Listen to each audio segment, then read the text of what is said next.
Les architectes fantômes, l'histoire interdite des bâtisseurs oubliés. L'Europe, bâtie par des ombres. Bienvenue sur le secret du temps. Aujourd'hui, on va découvrir une histoire fascinante. Restez avec moi jusqu'au bout. Durant tout le Moyen-Âge, une armée silencieuse de bâtisseurs a érigé cathédrales, ponts, tours et forteresses qui dominent encore les paysages européens. Mais derrière la grandeur de ces monuments se cache un mystère ignoré. La plupart n'ont aucun architecte connu. Les archives sont muettes, les noms effacés, les plans disparus. Ces hommes sont devenus, pour les historiens modernes, les architectes fantômes. Le silence des archives. Dans les registres royaux, dans les parchemins ecclésiastiques, dans les chroniques médiévales, un vide persiste. On décrit les œuvres, mais rarement les hommes. Pourquoi ce silence? Négligence? Perte accidentelle? Ou effacement volontaire? Les spécialistes découvrent que plusieurs chantiers majeurs montrent des indices de disparition organisée. Les cathédrales impossibles. Comment, entre le Xe et le XIVe siècle, des villes sans machines modernes ont-elles conçu des cathédrales dépassant 100 mètres de hauteur? La précision des arcs brisés, la symétrie parfaite des rosaces, les calculs de charge, tout cela exige un niveau de mathématiques avancé que peu d'érudits maîtrisaient. Pourtant, aucune trace de ces ingénieurs n'apparaît clairement. Les ponts qui défient le temps. Certains ponts médiévaux, bâtis sans ciment moderne, résistent depuis près de 900 ans. Ces ponts suivent des courbures géométriques presque parfaites, basées sur des rapports mathématiques qui n'ont été redécouverts que bien plus tard. Encore une fois, aucun nom d'architecte confirmé. Les loges de bâtisseurs. Les rares documents conservés parlent de loges ou compagnies itinérantes de maçons. Ces groupes formaient un réseau secret où le savoir se transmettait oralement. Les plans étaient mémorisés, pas écrits. Chaque membre portait un symbole unique. La confidentialité était obligatoire. Les loges préfiguraient les corporations, mais leurs origines sont bien plus anciennes et opaques. L'ART du Tadella, la mémoire des formes. Certaines traditions affirment que les maîtres bâtisseurs utilisaient une technique mnémotechnique appelée Tadella. Apprendre des plans entiers uniquement par les formes géométriques tracées mentalement. Ce système permettait de construire sans laisser de traces écrites. Les signatures cachées. Dans plusieurs cathédrales, on retrouve de petits symboles gravés. Croix inclinées, spirales, triangles, marques en forme de lettres S, glyphes énigmatiques. Il ne s'agit pas de décoration, mais de signatures codées. Chaque maître avait son symbole.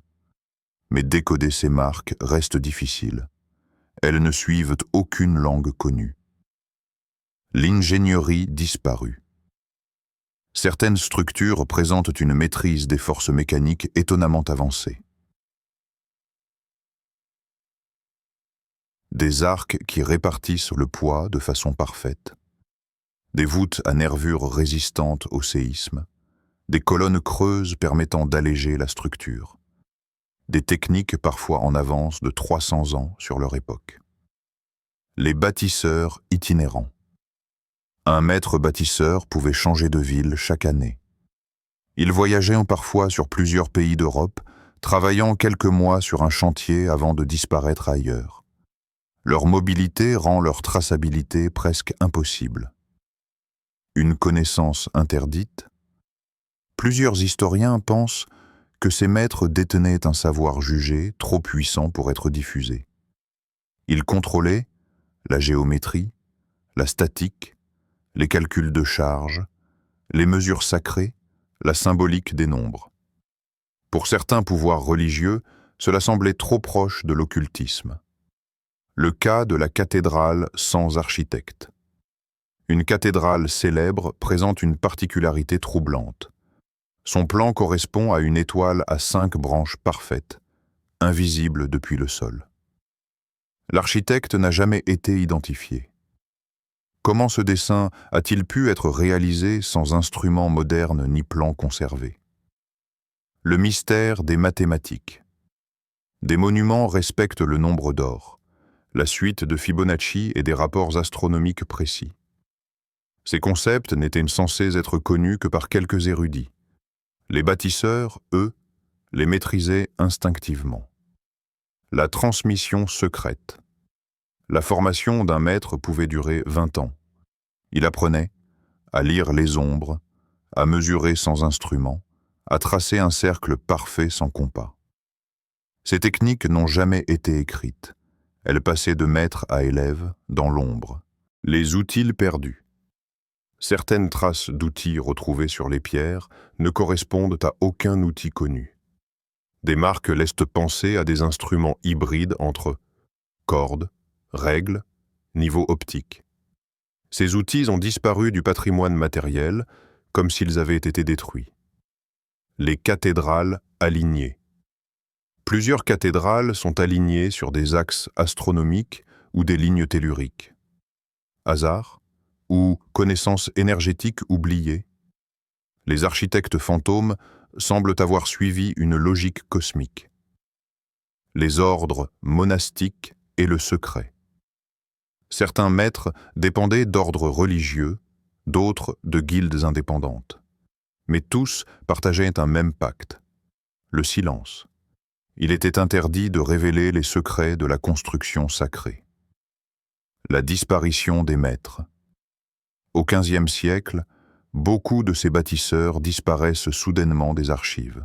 Pourquoi? Plusieurs théories. Assimilation par de nouvelles organisations, répression politique, perte du savoir, destruction volontaire des preuves. Aucune réponse certaine. Les découvertes récentes. Au XX et XIe siècle, les historiens découvrent de nouveaux symboles dans des restaurations. Chaque marque renforce l'idée d'un réseau européen coordonné. Les architectes fantômes n'étaient pas isolés. Ils formaient une fraternité technique. Des techniques impossibles. Certaines voûtes semblent avoir été assemblées sans échafaudage traditionnel. Des pierres taillées en spirale parfaite auraient nécessité des calculs complexes. Pourtant, rien n'indique la présence d'un mathématicien connu sur ces chantiers. L'hypothèse des bâtisseurs mathématiciens. Une théorie récente suggère l'existence d'une caste secrète de bâtisseurs savants, comparable aux ingénieurs modernes, mais cachés dans les loges. Les structures non finies. Certaines cathédrales inachevées révèlent les techniques abandonnées. On y trouve des tracés géométriques invisibles au public, gravés sous les couches de pierre. L'héritage invisible. Bien qu'il soit anonyme, les architectes fantômes ont modelé les villes, l'économie, la spiritualité, la science, l'art. Sans eux, l'Europe médiévale n'existerait pas telle qu'on la connaît. Les pouvoirs qui velaient leur disparition. Certaines autorités politiques souhaitaient que les œuvres soient attribuées aux institutions, pas aux individus.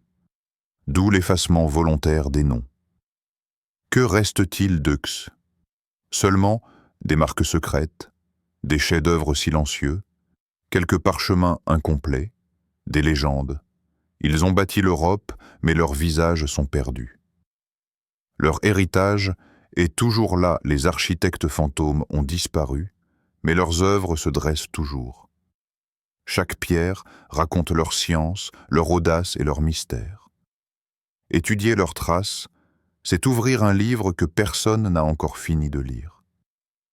Et leur plus grand secret reste entier. Qui étaient vraiment ces maîtres invisibles? Abonne-toi à Le Secret du Temps pour découvrir les autres mystères oubliés de l'histoire.